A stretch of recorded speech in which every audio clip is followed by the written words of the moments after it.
आप देख रहे हैं एमडीपी तेज न्यूज, सबसे पहले सबसे तेज। खबर भारत के उस ऐसे स्थान से है जिसको राजस्थान की नगरी अजमेर शरीफ से ये खबर है।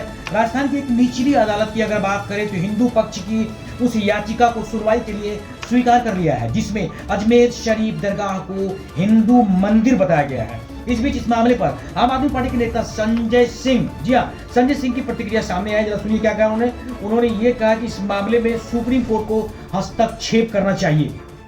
बीजेपी जो है सिर्फ झगड़ा लगाना चाहती है। दरगाह में अगर बात करें, दरगाह में सिर्फ मुस्लिम ही नहीं बल्कि भारी संख्या में हिंदू भी वहां जाते हैं। संजय सिंह ने अपने इंटरव्यू में यह भी कहा कि सुप्रीम कोर्ट को तत्काल हस्तक्षेप करना चाहिए क्योंकि 1991 का प्लेस ऑफ वर्शिप एक्ट है जिसमें साफ तौर पर यह लिखा है कि 15 अगस्त 1947 के बाद का स्ट्रक्चर या पहले का स्ट्रक्चर, फिर वो चाहे किसी धर्म का हो, उसमें कहीं से भी कोई बदलाव नहीं किया जा सकता है। अगर अब इससे शुरुआत हो जाएगी तब कभी कोई मस्जिद के नीचे ये नहीं कहेगा यहाँ मंदिर था, तो कभी कोई ये नहीं कहेगा कि मंदिर के नीचे यहाँ मस्जिद थी, तो पूरे देश में झगड़ा हो जाएगा।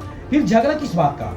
उन्होंने ये कहा कि ऐसे मुझे लगता है कि वक्फ बिल वाली बात से भी पीएम मोदी और बीजेपी देश भर में झगड़ा कराना चाहती है, इसीलिए मैंने इस पार्टी का नाम भारतीय झगड़ा पार्टी रखा।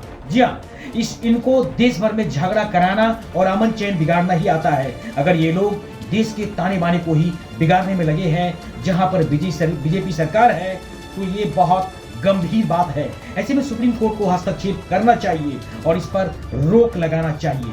वहीं सदन में लगातार हो रहे हंगामे और वक्फ बिल के प्रस्ताव को लेकर संजय सिंह ने यह भी कहा कि हम लोगों ने स्पीकर साहब से मुलाकात की थी और उन्होंने हमें आश्वस्त किया था कि 15 दिन में हम एक बार चेयरमैन की मीटिंग बुलाने के लिए कहेंगे। साथ ही साथ जो समय निर्धारित किया गया था यानी कि 29 नवंबर तक रिपोर्ट देने को, क्योंकि बहुत सारे पक्षों ने अपनी राय नहीं रखी थी जेपीसी के सामने, इसीलिए समय को बढ़ाया जाएगा। मुझे लगता है कि इस तरह का प्रस्ताव बिल्कुल नहीं आना चाहिए। आइए जानते हैं कि अदानी मामले पर क्या बोले संजय सिंह। अदानी मामले पर उन्होंने ये कहा कि इस मामले में सरकार को जवाब देना होगा।